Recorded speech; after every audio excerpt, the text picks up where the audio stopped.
All right, well, here we are, I don't even know, somewhere in September. It's a Tuesday. Just released a main show last night that I would highly appreciate if all of you guys would go and check out.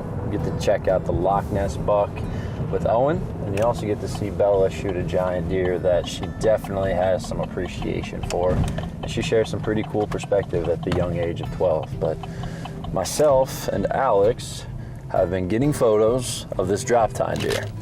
And he is still at this dang apple tree, which is the strangest part on the farm that I could even think about hunting.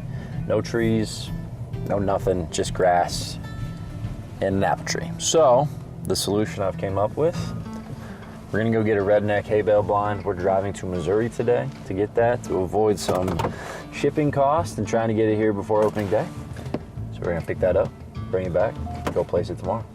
And in the meantime, we spilled coffee everywhere, so I get to go try and clean this up.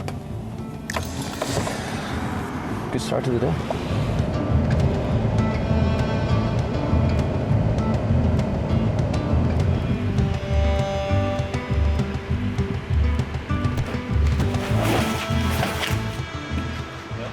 We're good. Yeah. Well, good luck this year, man. What's your name again? Chris.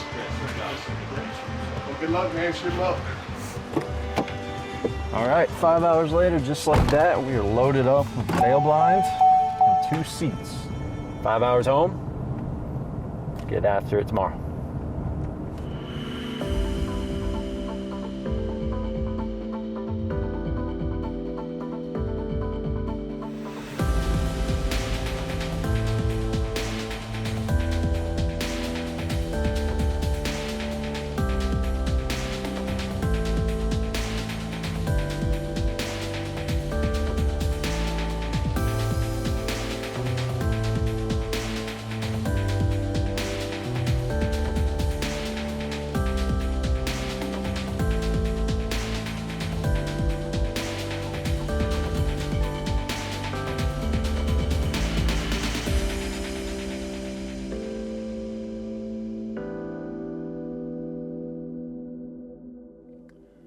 Well, good morning. It is September 27th, and as we told you last night, we were going to be out putting that hay bale blind on the Big Bird farm today for the drop tine 10-pointer, but clearly that did not happen.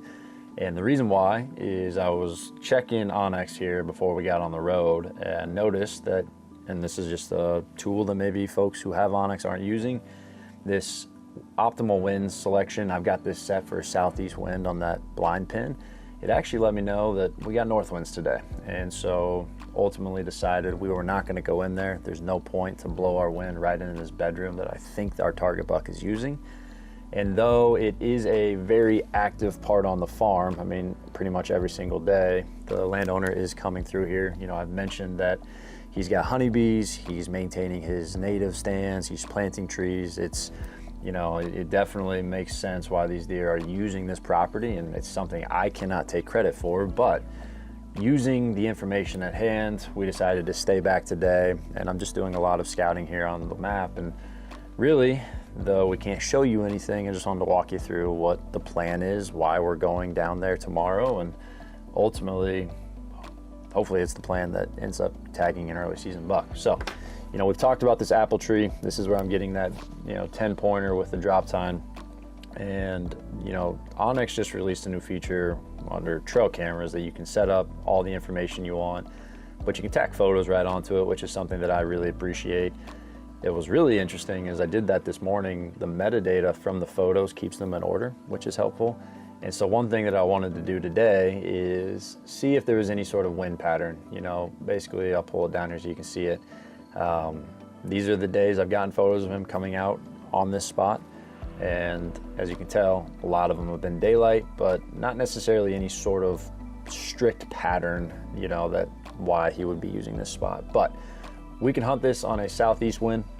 That is definitely going to be our best option. That is the wind he walked on a few days ago. And going back to why we're using this redneck hay bale blind, long story short, we don't get access to any of the trees around this particular location, and more importantly, there's a native stand, like I've mentioned multiple times. That's what makes up this farm. So On this mowed path that the farmer uses to get around, I think we're going to be in a good spot putting the hay bale blind on the west side first and foremost, because if we're hunting this deer in the afternoons, I don't want to be on a different spot that could silhouette us. You know, if we were facing the west, that could light us up, any sort of movement could be enhanced, so we should be blacked out pretty dang good. The other aspect is our access is a little bit cleaner. We don't have to cross this path where I'm expecting these deer to come out.